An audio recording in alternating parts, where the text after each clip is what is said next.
Hello everyone. आज हम class 10th mathematics का जो चैप्टर नंबर 1 है वास्तविक संख्याएं उसकी प्रश्नावली 1.2 हल करेंगे।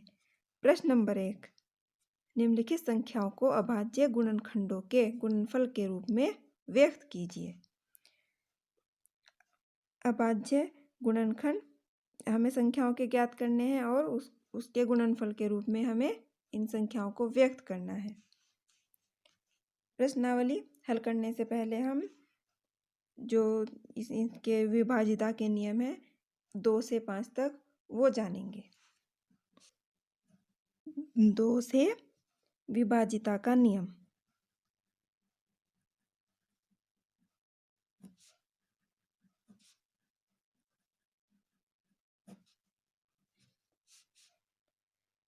यदि इकाई के स्थान पर माना कोई संख्या दी हुई है, उसके इकाई के स्थान पर यदि 0 हो, 2 हो, 4 हो या 6 हो, 8 हो, तो संख्या पूरी संख्या 2 से विभाजित होगी। कितनी भी बड़ी संख्या दी हुई हो वह पूरी की पूरी संख्या 2 से विभाजित होगी। यदि संख्या के इकाई के स्थान पर 0, 2, 4, 6 या 8 हो तो संख्या 2 से विभाजित होती है। 2 से विभाजित होती है।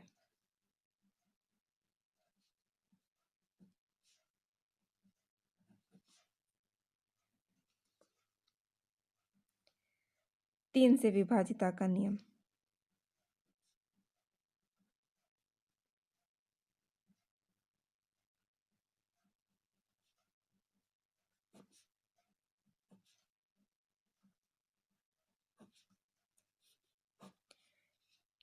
तीन से विभाजिता का नियम क्या है? यदि संख्याओं का योग पूरी संख्या के जो उनमें जो संख्याओं में अंक दिए हुए हैं उनका योग 3 से विभाजित होता हो तो पूरी संख्या 3 से विभाजित होगी। यदि संख्या के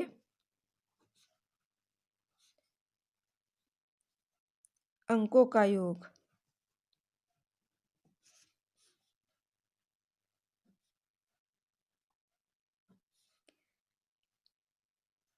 3 से विभाजित हो, 3 से विभाजित हो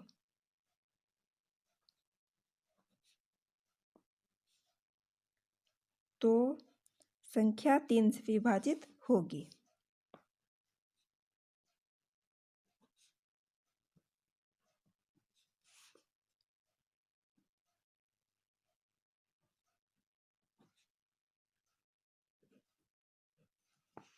ये हमने जान लिया। 4 से विभाजिता का नियम।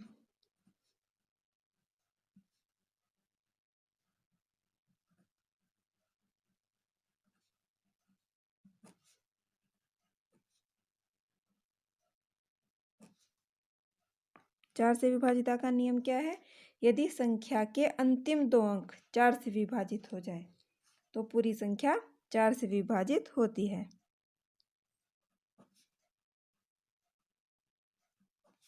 यदि संख्या के अंतिम 2 अंक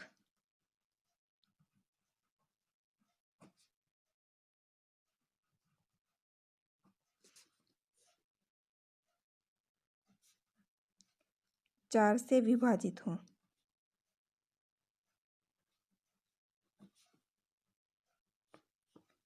तो पूरी संख्या 4 से विभाजित होगी।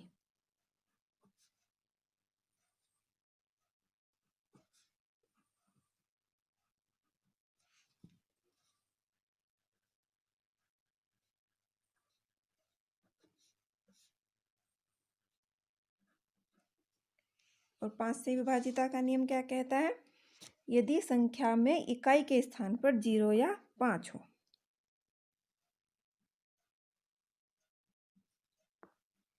5 से विभाजिता का नियम।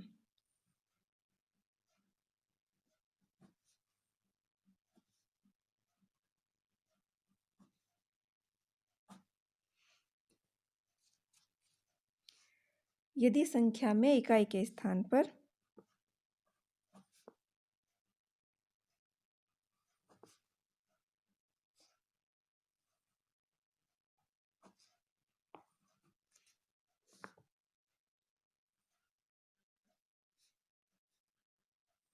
जीरो या 5 हो तो संख्या 5 से विभाजित होती है।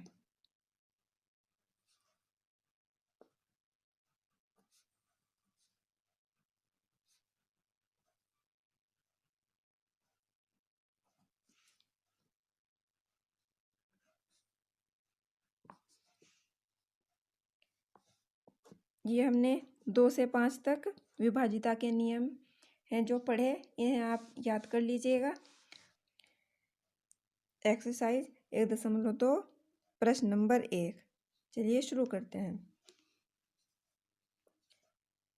140 को हम सबसे पहले इकाई के स्थान पर क्या है ये देखेंगे।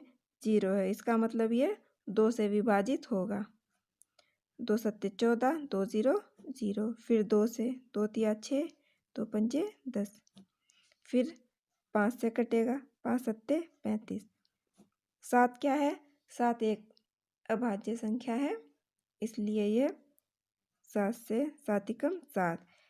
तब तक ये संख्या को भाग देते जाएंगे जब तक नीचे 1 ना आ जाए।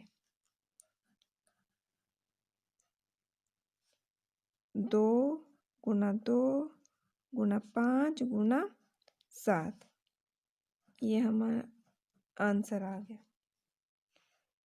प्रश्न नंबर 1 का सेकंड पार्ट। 156 को 2 से भाग करेंगे। 2 सत्ते 14, 2 अट्ठे 16, 2 तिया 6, 2 नम 18। अब 3 से विभाजित होगा। 3 एकम 3, 3 तिया 9। 13 एक अभाज्य संख्या है, इसलिए 13 एकम 13। तो आंसर हमारा क्या आ गया? 2 गुना 2 गुना 3 गुना 13। 2 बार है, इस प्रकार भी लिख सकते हैं। 2 की पावर 2 गुना 3 गुना 13। ये भी बहुत आसान था, आसानी से हल हो गया। थर्ड पार्ट, क्वेश्चन नंबर 1 का थर्ड पार्ट। 38 25 संख्या क्या दी हुई है? 3825। सबसे पहले इस संख्या को 3 से भाग देंगे। 3 एकम 3, 3 दूनी 6, बच्चा 2, 3 सत्ते 21, 1 22, 3 पंजे 15, 3 चौक 12, 3 दूनी 6, 3 पंजे 15। अब ये 5 से 5 अट्ठा 40, 5 पंजे 25, 5 एकम 5, 5 सत्ते 35। 17 क्या है? एक अभाज्य संख्या। 17 एकम 17। अभाज्य गुणनखंड क्या आया? 38 25 बराबर 3 गुना 3 गुना 5 गुना 5 गुना 17, या फिर 3 की घात 2 गुना 5 की घात 2 गुना 17। ये भी आंसर आ गया।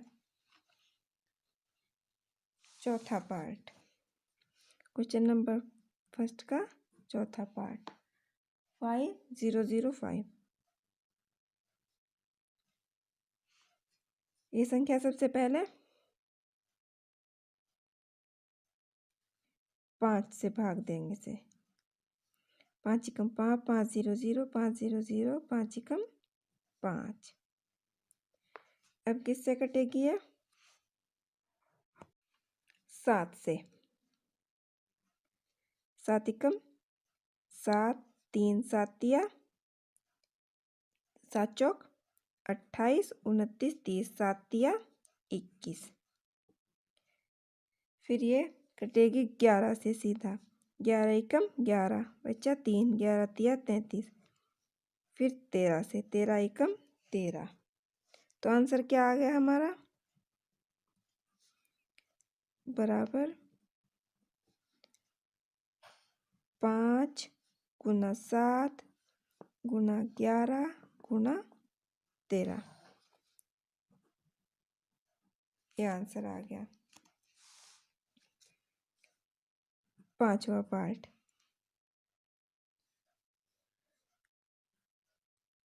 74 29। ये संख्या थोड़ी सी बड़ी है। हमने योग करके देखा, ये 3 से भी नहीं कट रही, बाद में 0 भी नहीं है, 5 भी नहीं है, ये तो 2 से भी ये नहीं कटेगी, 5 से भी विभाजित नहीं होगी, 4 से। ये संख्या अब जाके सीधा 17 से विभाजित होगी। 17 चौका 68। ये मैंने पहले से करके रखा हुआ था, तो इसका आ गया ये 437। अब ये 19 से विभाजित होगी। 19 दूनी 38, बच्चे 5, 19 दिया 53। अब ये 23। 23 एक अभाज्य संख्या है, 23 एकम 23।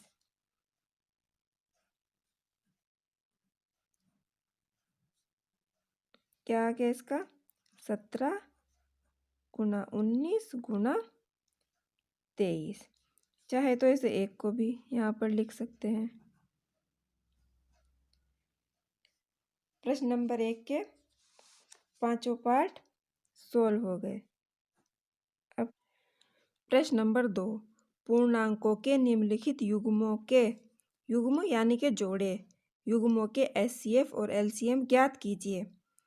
इसमें क्या करना है, जो ये जोड़े दिए हुए हैं पूर्णांक, इनके हमें एचसीएफ भी ज्ञात करने हैं और एलसीएम भी, तथा इसकी जांच कीजिए कि दो संख्याओं का गुणनफल एचसीएफ गुना एलसीएम है। यानी जो दो संख्याओं ये और ये दी हुई है, कोई सी भी मान लो दो संख्या दी हुई है, उनका गुणनफल उनके एचसीएफ और एलसीएम के गुणनफल के बराबर होता है, ये हमें जांच करनी है। ये एक सूत्र भी है कि दो संख्याओं का पहली संख्या गुना दूसरी संख्या बराबर एचसीएफ गुना एलसीएम। क्वेश्चन नंबर 2 का फर्स्ट पार्ट 26 और 91। सबसे पहले हम 26 के अभाज्य गुणनखंड करेंगे। 26 सबसे पहले 2 से विभाजित होगा, 2 एकम 2, 2 तिया 6, फिर 13 से, 13 एकम 13। इसी प्रकार 91 पहले 7 से विभाजित होगा, 7 एकम 7, 7 तिया 21, फिर 13, 13 एकम 13। तो अभाज्य गुणनखंड क्या हो गए दोनों के? अभाज्य गुणनखंड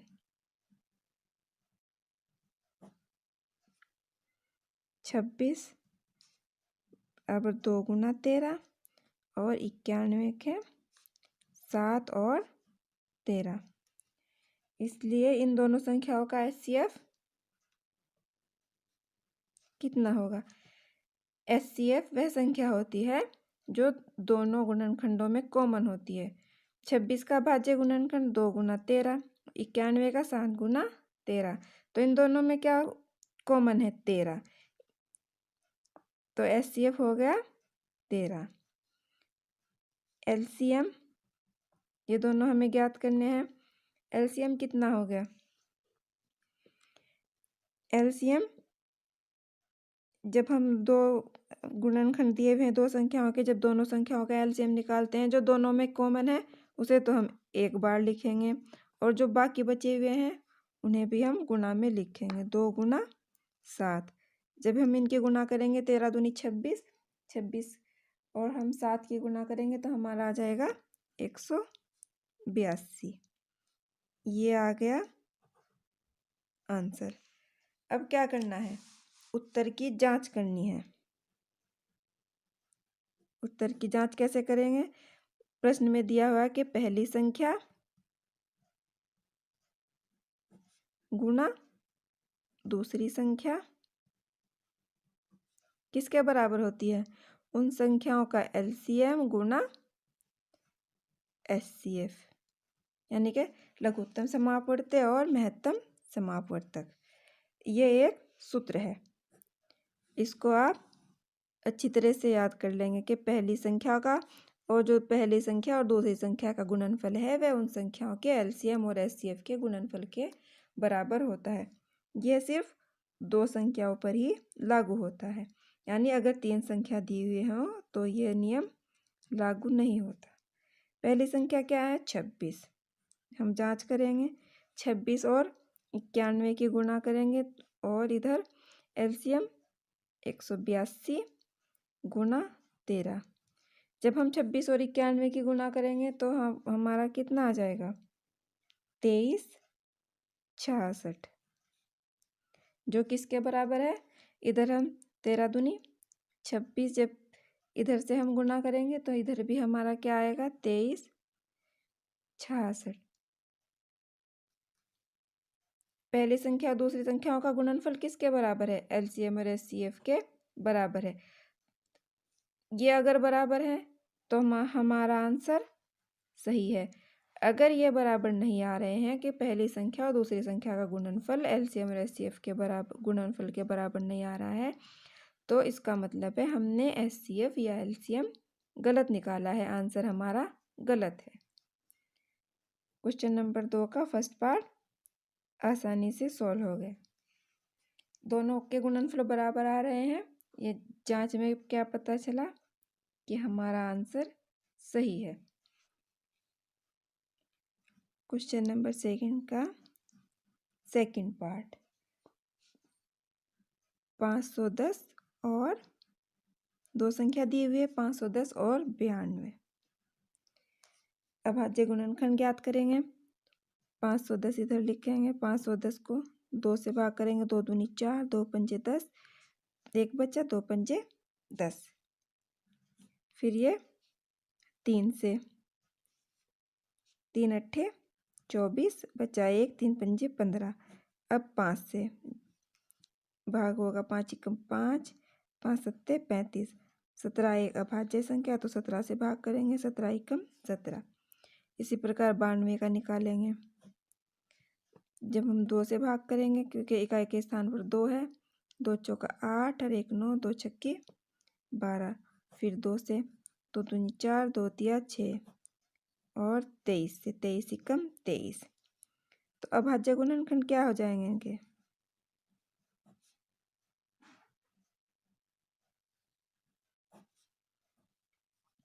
510 का 2 गुना 3 गुना 5 गुना 17।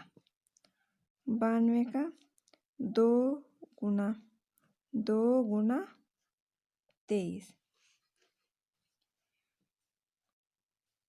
सबसे पहले हमें एचसीएफ निकालना है। एचसीएफ कितना हो जाएगा? एचसीएफ में हम वह संख्या लेते हैं जो दोनों में कॉमन होती है, उसे हम एक बार लिख लेंगे।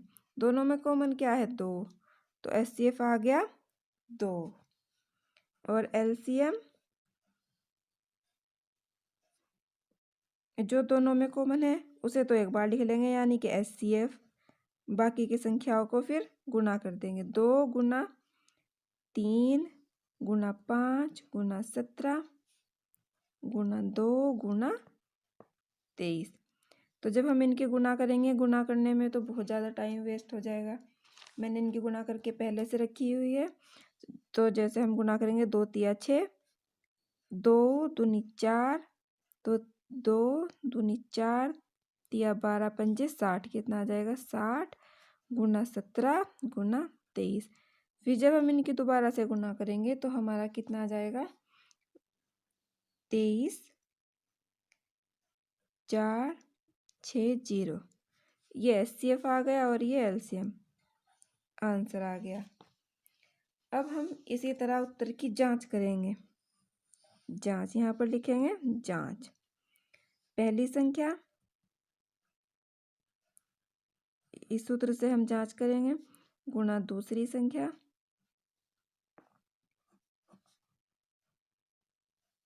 किसके बराबर है? संख्याओं का एलसीएम गुणा एचसीएफ। पहली संख्या कितनी है? 510 गुणा दूसरी संख्या 92, किसके बराबर है? LCM 23,460 गुना SCF 2। इनके और इनके गुना करके क्या आएगा हमारा 46,920। इसके हम जब गुना करेंगे 2 0 0, 2 छक्की 12, 2 चौक 8, 1 9, 2 तिया 6, 2 दूनी 4। पहली संख्या और दूसरी संख्या का गुणनफल LCM और SCF के बराबर आ गया, जिससे ये उत्तर की जांच हुई कि हमारा उत्तर जो हमने SCF और LCM निकाला है वह सही है। थर्ड पार्ट,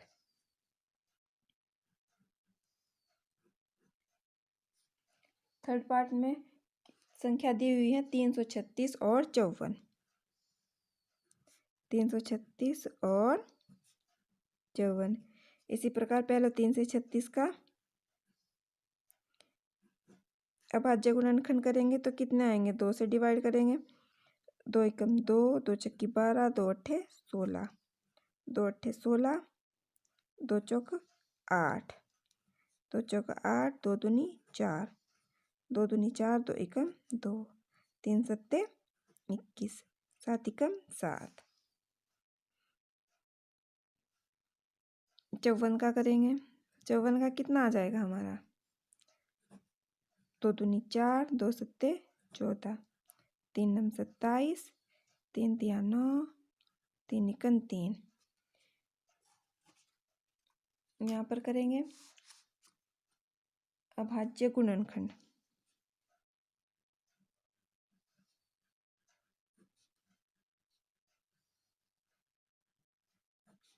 अभाज्य गुणनखंड कितने हो जाएंगे 336 के, 2 गुना 2 गुना 2 गुना 2 गुना 3 गुना 7। इसको हम इस प्रकार भी लिख सकते हैं, 2 की पावर कितनी है, 1 2 3 4, 2 की घात 4 गुना 3 गुना 7। इसी प्रकार 54 के कितने हो जाएंगे, 2 गुना 3 गुना 3 गुना 3, या इसको भी लिख सकते हैं 2 गुना 3 की पावर 3। इसलिए SCF कितना आ जाएगा, जो दोनों में कॉमन हो, दोनों में क्या कॉमन है, 2 1 2, इधर 1 2 है, इधर से 1 लेंगे और इधर से 3 और 3, 2 और 2, तो SCF कितना हो जाएगा 2 गुना 3। उसकी भी हम मिनिमम पावर लेते हैं तो एक बार 2 एक बार 3, तो SCF कितना आ गया 6। और LCM कितना आ जाएगा,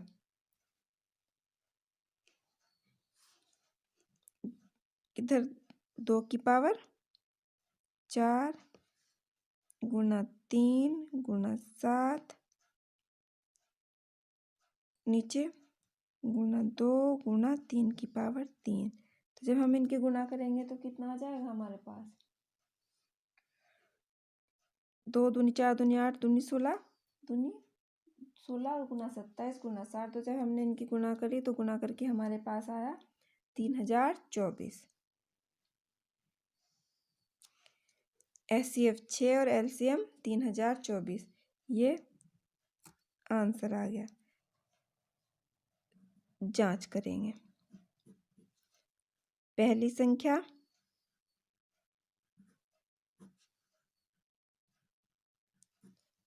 गुना दूसरी संख्या बराबर क्या था, LCM गुना SCF। पहली संख्या कितनी, 336 गुना 54 बराबर 3024 गुना SCF। LCM हमारा कितना था 3024 गुना 6। जब हम इनकी गुना करेंगे तो कितना आ जाएगा हमारा, ये मैंने पहले से गुना करके रखा है तो हमारा आया था 18 144। इधर हम गुणा करके देखेंगे तो कितना देगा, 6 चौक 24, 6 दूनी 12, 13 14, 6 तिया 18। पहली संख्या और दूसरी संख्या का जो गुणनफल है वह एलसीएम और एचसीएफ के बराबर आ गया। इससे क्या पता चला कि हमारा आंसर सही है। क्वेश्चन नंबर 2 के तीनों पार्ट हमने कर लिए। आशा है आपको समझ में आए होंगे। अगर हाँ तो वीडियो को लाइक करें, शेयर करें और चैनल को सब्सक्राइब करना मत भूलें।